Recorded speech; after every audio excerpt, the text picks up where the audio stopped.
Hi everyone, and welcome to a very special Get Ready With Me episode filled with reviews and fun stuff. So welcome back to my channel, and if you're new, I'm Sarah of Horror. I review movies and do film commentary, and sometimes I might do a kooky intro. So today I will be doing a Get Ready With Me because we are celebrating my best friend's Andres' birthday. It is his birthday today, and we are planning on watching the new movie Abigail at the cinema, and then we will go to our favorite bar, the Laughing Duck, and eat and drink and just celebrate and have an amazing time. Yes. But first I will show you some of the birthday presents that I am getting for Andres, and also besides those I will also be picking up something on the way to meeting him. Yes, so the first present are these two. Very cute, and they are magnets. Yes, so one baby Groot, teenage Groot, and one Cthulhu I Love Craft beer. Yes, I bought these at the science fiction convention that I went to earlier. Then we have a little pouch for dices, because you know me and Anders would play Magic the Gathering, so we always need to have our dices in a neat place, and I think this will be perfect for him. It's so cute. And inside this, yes, he will be getting this card. I drew it from the latest Thunder Junction pre-release when I played the Two-Headed Giant tournament. And yeah, because Anders, he loves his pirates, so I will be giving this to him.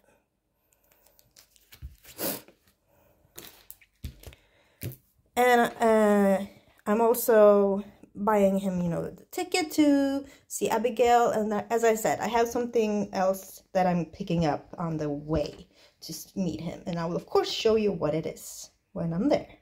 Oh yeah, I'm super excited for today, and yeah, I've been planning this for a while. We always do something fun for Andres' birthday. Usually go to a buffet, go to the movies, and then go to his place and, you know, just keep on partying. It's really fun. And I've known Andres for, I think it's 15 years. Yeah, I met him when we were both studying film production, film school, Stockholm. And you know, we just instantly, you know, realized that we were probably going to be best friends for life. And yeah, we are. I mean, we're even living like 1 minute from each other, so that's pretty funny. But yeah, I mean, as I said, we met when we studied film production, so we've been, of course, doing a lot of film production, film movies, projects together.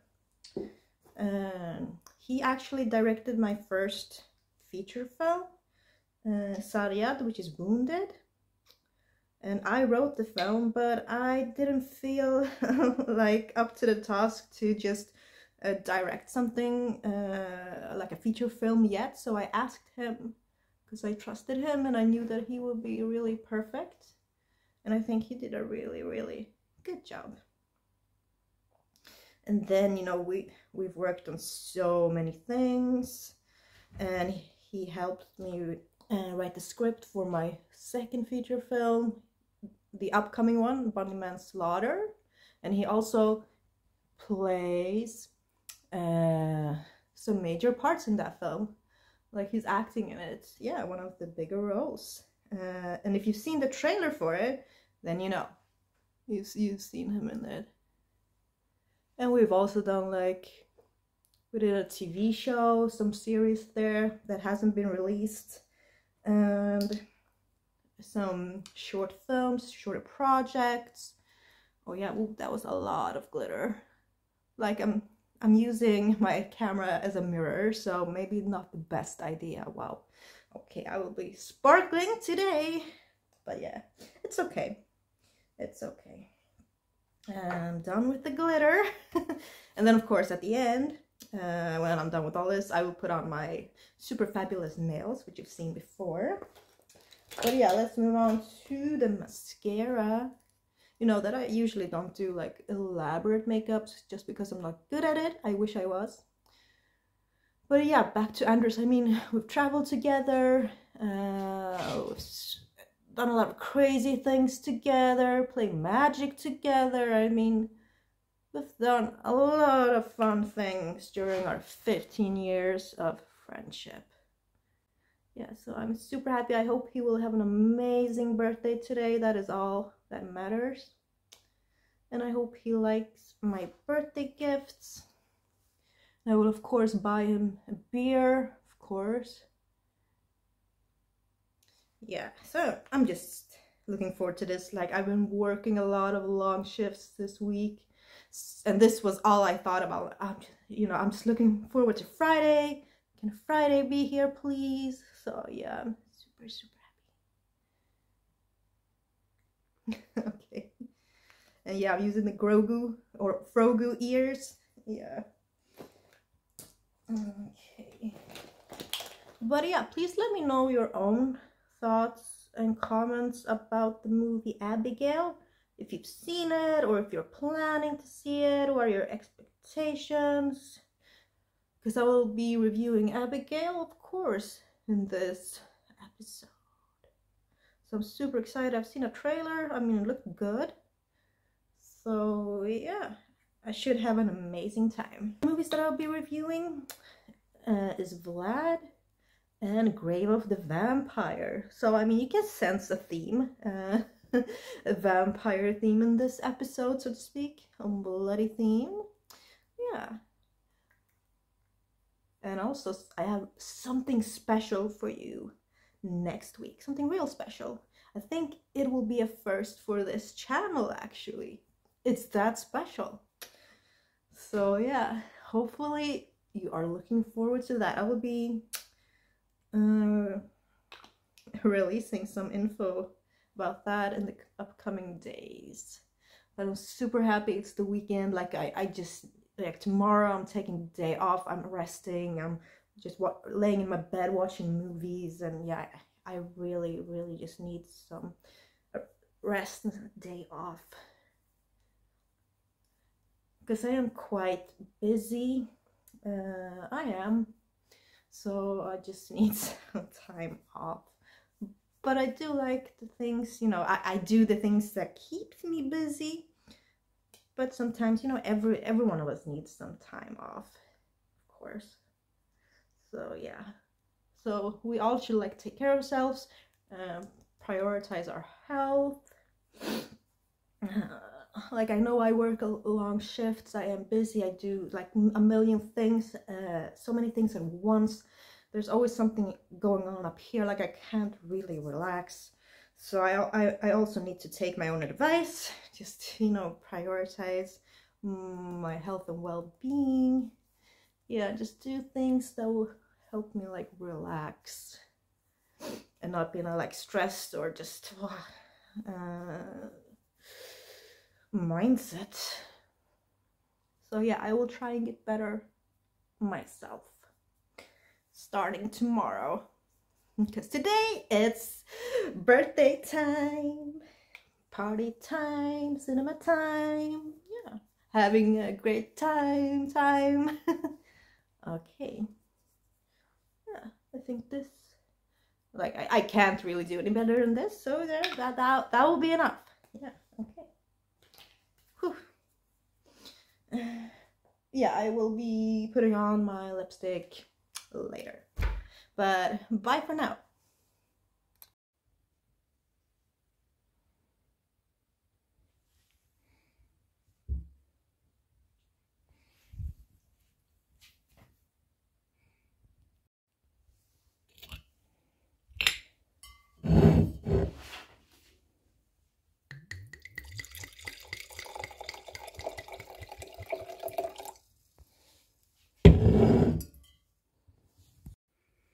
Cheers, Andres. Okay, so I'm almost ready. Yes. Having my glass of wine. celebrate or to pre-celebrate Andres' birthday today. Leaving my house very soon.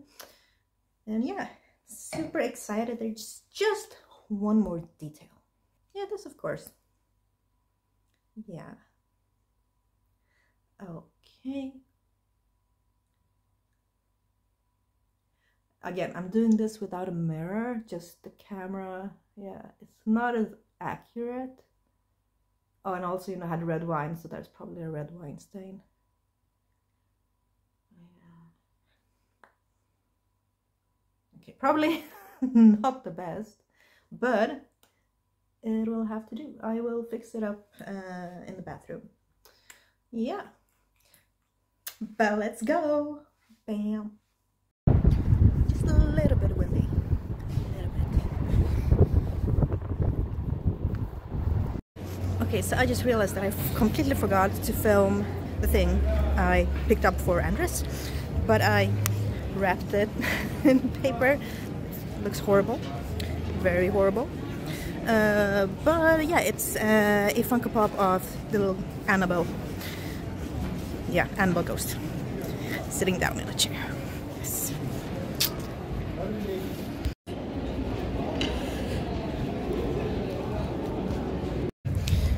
Almost at the cinema now. Yay!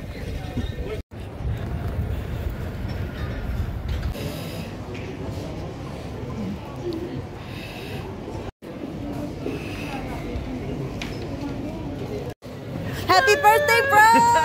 Thank you! How do you feel? How do you feel? Ooh, kind of older. Really? Hey, bro! Hey, bro! Hey, bro! It's for you! It's for you, it's for you, my friend. Oh! It's special, it's for you. Oh, thank you, thank you. Special price. Special price.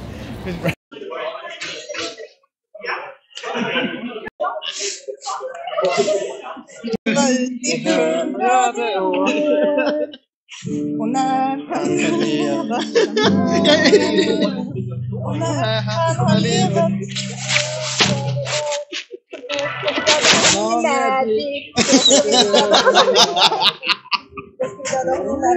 forever and ever. Ring Tema levererar vi till ditt närmsta paketnummer. Ring leverera till även om Sara inte vill. So, Andres, birthday boy, what do you think about the film? I kind of like it. It's like dark humor and stuff like that. I kind of like it with how to fight against baby Dracula there. Super fun. Enjoyed the movie. That's all I have to say. Perfect. So, David, what did you think about the film? Abigail, the kid, she was kind of shitty. The movie was fun. Fun with vampire, bloody action. I like Catching Newton. And Dan Good Stevens. Fun. Dan Stevens, yeah, that's true, Dan Stevens. No, it was fun. A good popcorn movie. Good entertainment, yeah.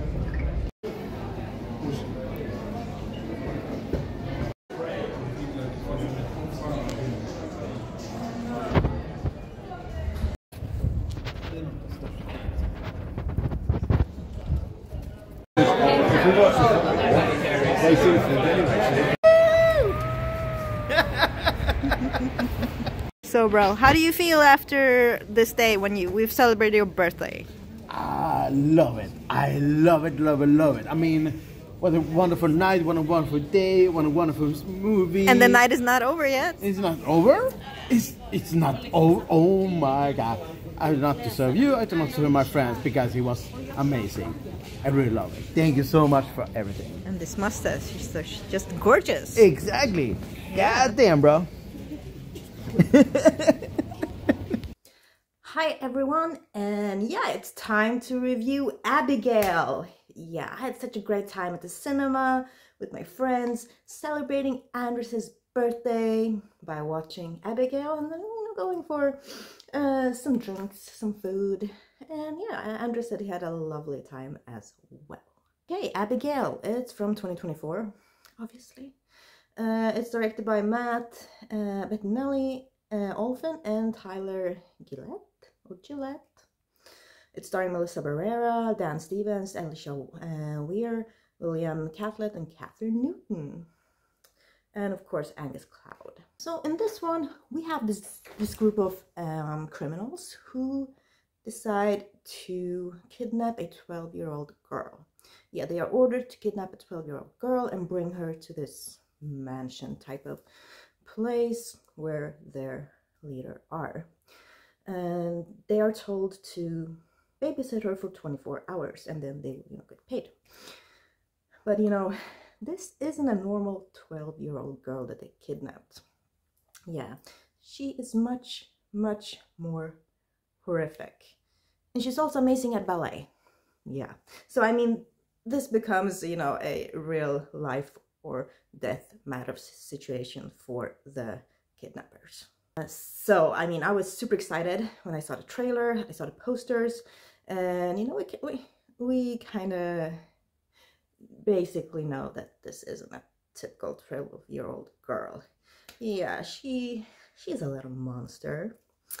And I just love the design of her teeth, of just her movements. And I mean, they added the whole ballerina theme to her character, which was genius, because it makes her movements so graceful. She moves in a particular way, which was really fitting and just really amazing to watch. Especially like the intro scene where you hear Tchaikovsky's ballet Swan Lake, and you just see the feet of this girl dancing, and I thought that was a really interesting perspective. And then you see her doing some movements, then you also see a shadow of her, which is kind of distorted through the movements. It made me think just a little bit about like German Expressionism in that era, just in that one little shot, which was very, very cool to me. And also Alicia Wire does an amazing job as this little girl, like her expressions and movements and just the facial expressions. I was very, very impressed. I think every actor did a really amazing job with their characters. They understood the assignment. Every character was very, very interesting. And I think the filmmakers made a really interesting way of introducing them. I'm not going to say how, but I thought that was very clever, because it made me being like, okay, next, who's next, and what will we know?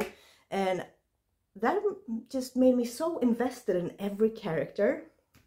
Even if I knew someone might be bad or something, I was just very invested. I have to say, like in the early stages when they came to the house, the mansion, I had a feeling that I was like, this is probably how it really is. Like, this is probably like the finales type of scenario. And I was kind of right. And it doesn't mean that it was bad. It just, I got this hunch, this feeling, and I'm not one of those people who are like, oh, I see every twist coming, I see every plot, I know everything. No. I can admit when I didn't see the twist or the finale at all. But in this case, part of the finale, I got a hunch, and yeah, it turned out to be correct, but it was fine anyway, because I really wanted to see how that would resolve, so to speak. And I mean, just that, music from Tchaikovsky, it was just paired perfectly with like the violence, the gore. Especially there was like a scene where our young heroiness, our young 12-year-old girl, was dancing with a corpse. That was, I mean, just that imagery, the scenery, just the way she danced to the Tchaikovsky music, that was amazing. I mean, everything was just paired up so beautifully, gracefully. Feels weird to say that in the situation I just described, but that was what I was feeling. And I mean, it was just working. And I was just like, wow, this is some, really great work from the directors, from the, cinematographer, from the scenery. Everything just worked together so amazingly. And then we also have the gore, because I heard that this film would be pretty bloody. So I was, you know, just sitting there waiting for all the goodness to happen. And I mean, there is a lot of blood in this movie, a lot. And I found the death scenes to be highly entertaining, very creative. There was especially a scene, this is not a death scene, so it's not a spoiler, not a death scene again. It was just a very well coordinated scene between the ballerina and Catherine Newton's character, where they worked really well together, and that scene was just really, really amazing and fun to see. And yeah, that is probably one of my favorite scenes from the movie, definitely. I really like that, you know, the characters were well written, well developed, and everyone, you know, they really stood out in their own way. I think every character was really, really memorable. And of course, this was also Angus Cloud's final role before he passed in July 2023. He managed to film all his scenes before the SAG strike. But yeah, it was fun to see him like in his final role. I think he did a really good job, a very memorable character. He did what he was supposed to do. So yes, just everyone just, you know, acted well against each other. You know, the chemistry between the characters, the relationships, they were all working so well. And I was constantly thinking, okay, what will happen? How, you know, how does this correlate with this? And yeah, I was very invested watching this movie, and I just think that a ballerina aspect of this was brilliant. And this was actually a loosely like based, not a remake, but just loosely based on Dracula's Daughter from 1936. And I say loosely, yes. And also, you know, with the Tchaikovsky music, Swan Lake, that they have as the main theme in the intro, it was also in the intro to Dracula from 1931, so that is also a fun little connection there. And the directors, they made Ready or Not, they directed that film, and I got so many just connections between Abigail and Ready or Not, and it really felt like their film, like this is kind of their style. So it's fun when you can see like what is a typical style for a particular director or directors. And I really felt it in this one, because I was like, okay, I can draw a parallel between that happening in Ready or Not and this happening in Abigail, like several times during the entire film, which was a lot of fun. So yeah, if you like, you know, vampire films, and if you really like Ready or Not, and you really like really bloody films, then I do recommend you watching this one. And also, this movie kind of gives a nod to the ballerina monster character in Cabin in the Woods, if you remember that. Yeah, because I was just thinking, I was like, I do recognize this somewhere, or like, not saying it's a copy or anything, it's just a thought, like, And then it came to me, like, oh yeah, that ballerina character in Cabin in the Woods, it has to be like a, you know, a nod or an homage or something. So that was fun detail as well. Okay, so, how many bloody ballerinas will this one get? I'm giving it a 8 out of 10.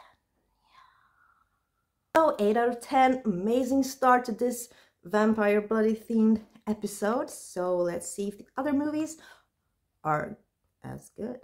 Okay, so the second movie I will be reviewing in this episode is called Vlad.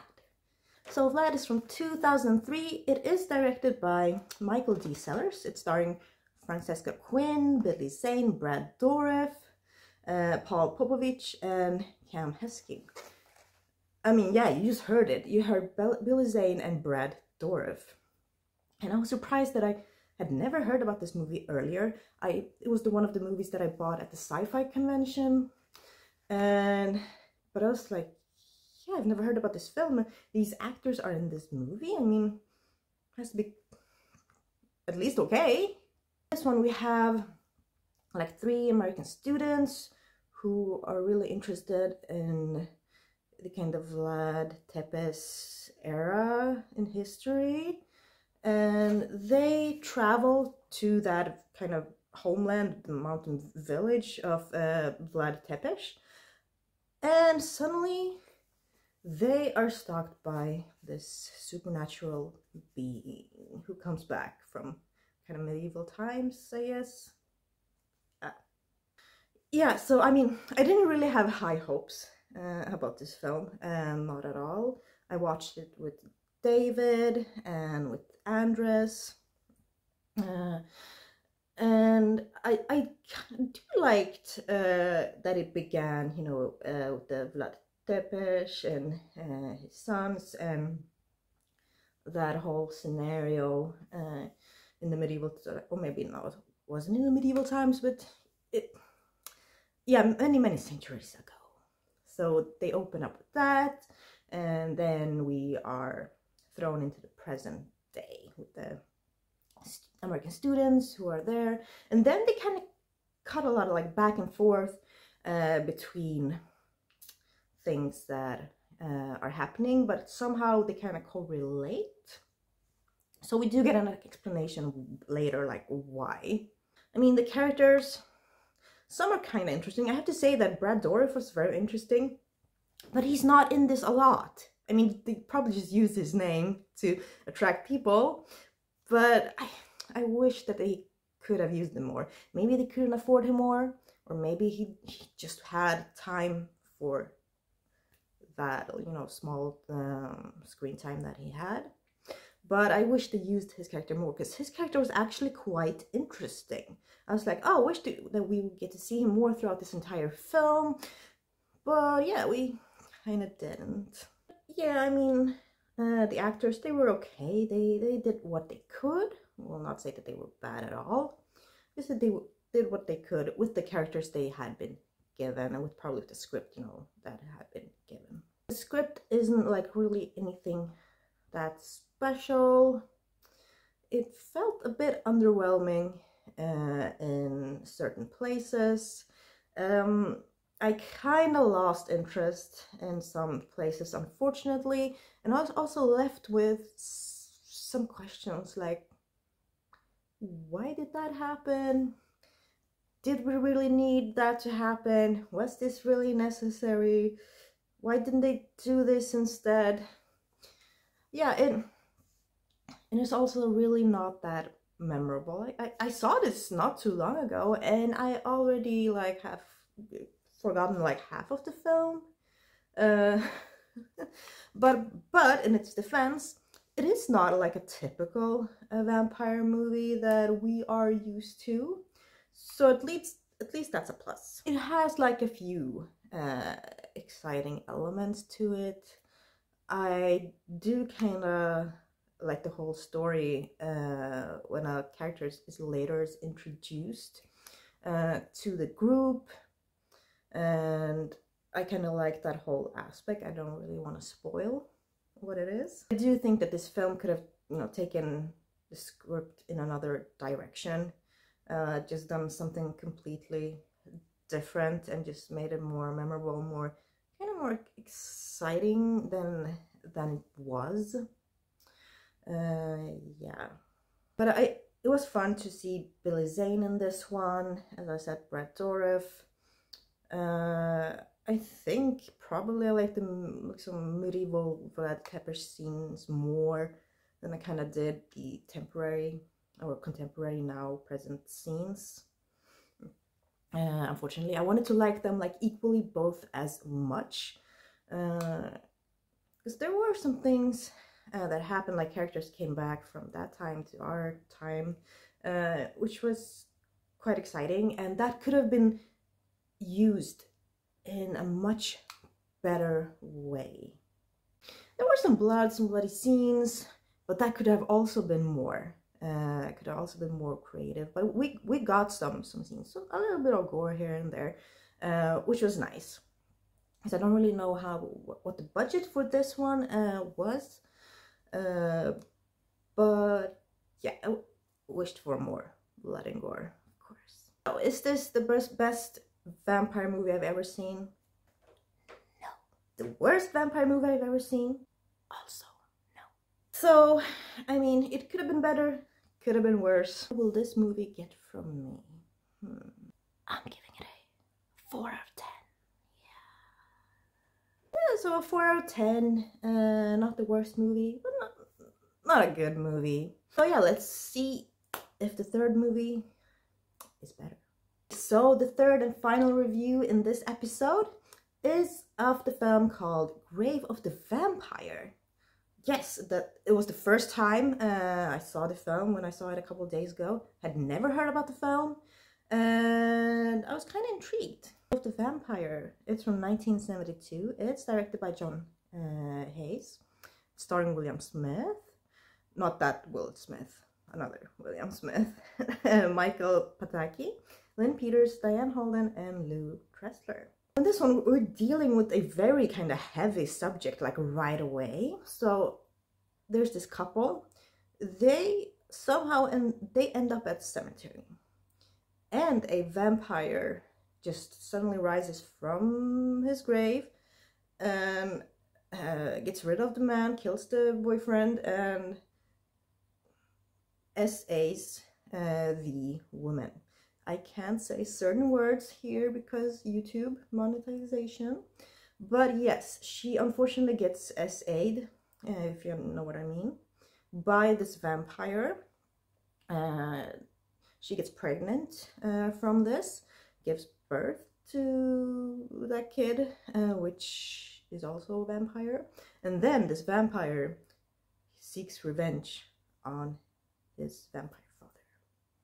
Yeah, that is the plot of Grave of the Vampire. Like, when I first saw or first chose this film, I just saw the poster. I was like, okay, I haven't seen this, we'll watch it. And then, you know, that whole assault happened, and I was like, oh, this is quite heavy. The makeup on the vampire, you know, it's quite charming. Like, it's not the best makeup or design that I've seen, but it is quite charming. It kind of works, but I've seen a lot better during this whole era.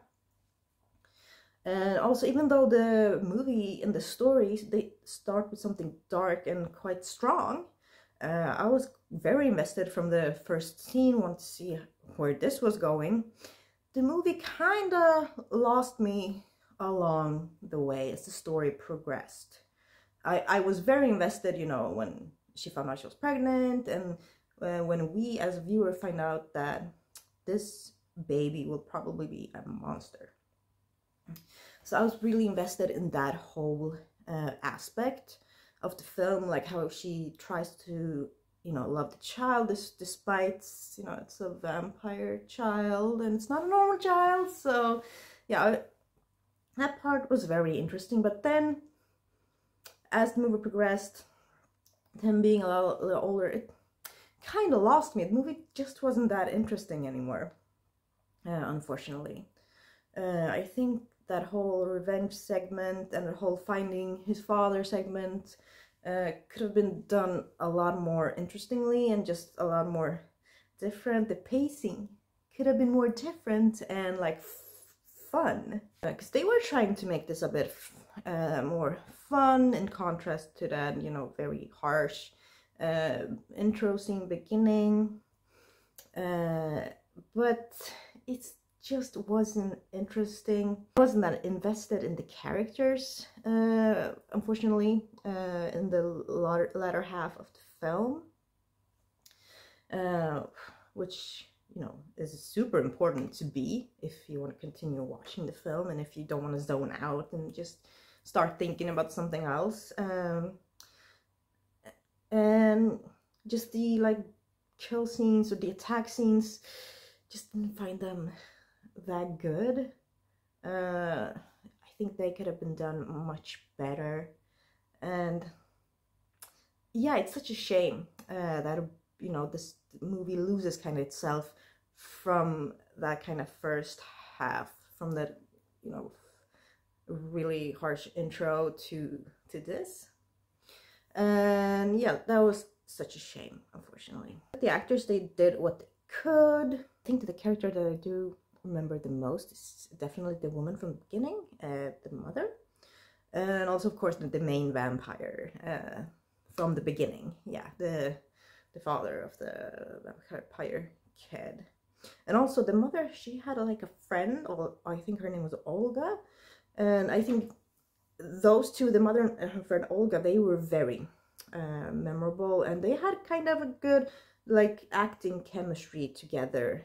I was very invested when I saw them together, and they were trying to figure out this whole vampire kid thing out, and those scenes were very memorable. The script unfortunately kind of fails in the second half, which was such a shame. I wish they could have put more effort into the kills, creative kills, or just some of the makeup, or just scenery and how the film kind of looked. Because I think the movie looked better in the first half, or like in the first 10-15 minutes, than it did later on, which is also a shame. Well, I found this movie to be a bit charming in some places. It's just that, you know, whole vampire era from the 1970s. I mean, there have been a lot of vampire eras, 30s, 40s, 50s, so, yeah, etc. But yeah, there is something charming still about kind of the atmosphere and just some of the things that happens. Some of the makeup, as I said, on like the main vampire, it was charming, even though it's not the best. But yeah, is this movie good enough to warrant a second viewing soon? What will this movie get? I'm giving it a 4 out of 10. Yeah, so we started out really strong with Abigail getting an 8 out of 10, and then the remaining two got a combined 8. So, I don't know if it's a win, but yeah, but Abigail, really good film. I do recommend it. If you haven't seen it, please go to the cinema and watch it, or if you're waiting for it to come out on some streaming service, do so, but please just watch this film. Very entertaining and a very fun and creative bloody film. Number 2, if you're a fan of vampire movies and you're like one of those people that are like, I want to watch every type of vampire movies that there is, then please go ahead and watch Vlad and Grave of the Vampire, and please let me know in the comments what you think about those movies as well. I'm very curious. So yeah, thank you so much for watching another episode, another video filled with reviews. I'm so happy, and if you enjoyed this video, you know what to do. Give this video a like, comment a little vampire or a blood drop, and also subscribe to my channel if you haven't already. It helps me out a lot. But yeah, as I said, next week I will have something really special for you. Something that is a first for this channel. So yeah, see you next time. Bye.